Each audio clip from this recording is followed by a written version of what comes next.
Good morning everyone. I'm currently working on the review of the remote equipment Charlie 25 backpack, and because of that I haven't made a video for this week yet. Nevertheless, I have a little video for you.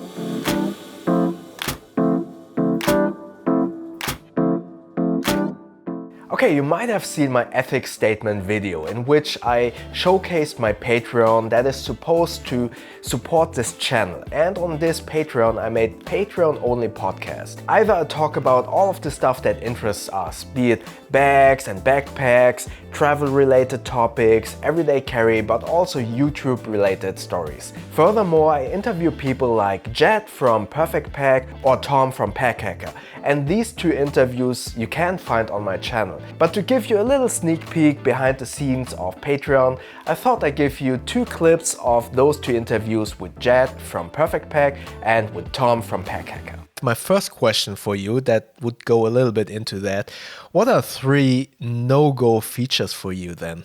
3 no-go features in a bag? Yeah.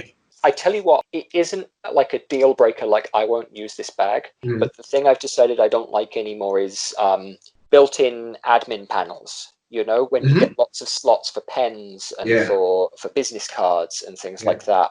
And my reason for that is back in the day, and again, I used to have 511 bags, which have big compartments. You remember with your Rush 12, you have a big admin compartment. Exactly. Organization.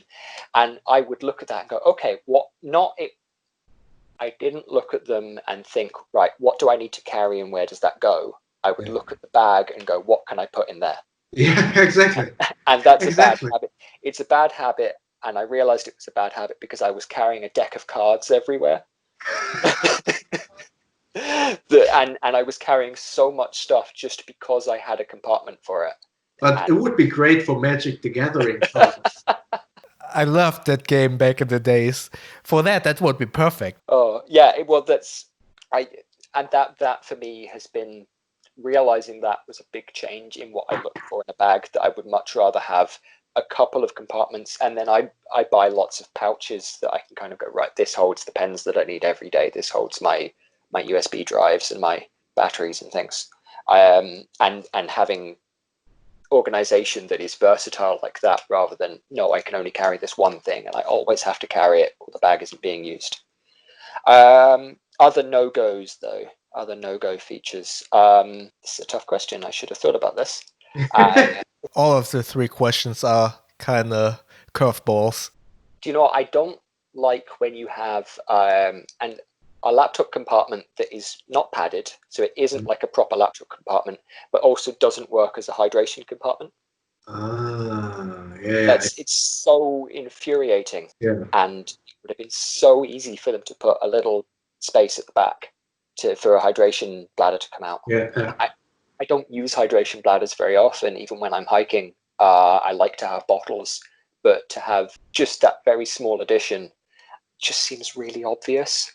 Or make it just as a laptop sleeve, and having something that's not really either, that's not a solution. It's just a kind of empty thing. In one of our past conversations, you talked about how you tested all of the stuff before you packed everything, and then you packed it, and then how you traveled. That would be awesome. I would love to see that. Just to give more context to Bo and I's conversation, I traveled for about 2 years in a 40-liter GR2. So that was like my house. I mean, it's pretty impossible not to get somewhat emotionally attached to a bag when you're living in and out of it. And that thing is on my wall. I mean, it still looks great.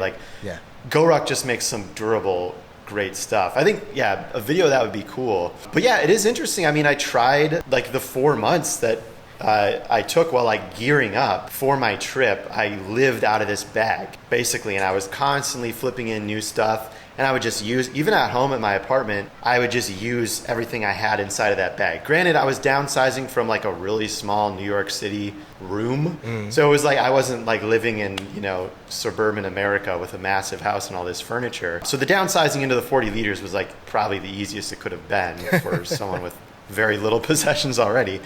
But I remember buying a bunch of bags and being okay, I like the GoRuck. I bought 10 of every single little product, looking for the smallest and the lightest weight and the one that I like the best. and what I thought to be the most durable, because I was like, I'm going to be on the road. I know I can buy stuff there, but I'd rather invest in just a couple of high quality items, you know, that I can continue to use while I'm traveling that won't break on the road. Because I mean, this is it. It's in the 40-liter bag. If it's not in there, then I'm not carrying it. Alright, those were the 2 clips of the interviews with Jet from Perfectpack and with Tom from Packhacker. I hope you liked that and that was a little bit informative for you. If you want to hear more, you can check out my Patreon, where you can not only hear all of the podcasts, but also have access to Discord, to my small, very small little merch store where you can at the moment only get the morale patch, but also you have chances to win bags in contests that I do on a 2-month basis, and on a monthly basis I also do Discord video meetups. So yeah, maybe you are interested in joining the Patreon and supporting this channel, but please do not feel pressured in supporting me on Patreon. That you are on this channel watching my videos, potentially are subscribed, is incredible. Thank you so much for that. And now I will start working on the remote equipment Charlie 25 review video. And yeah, I hope to see you in the next videos. Thank you very much.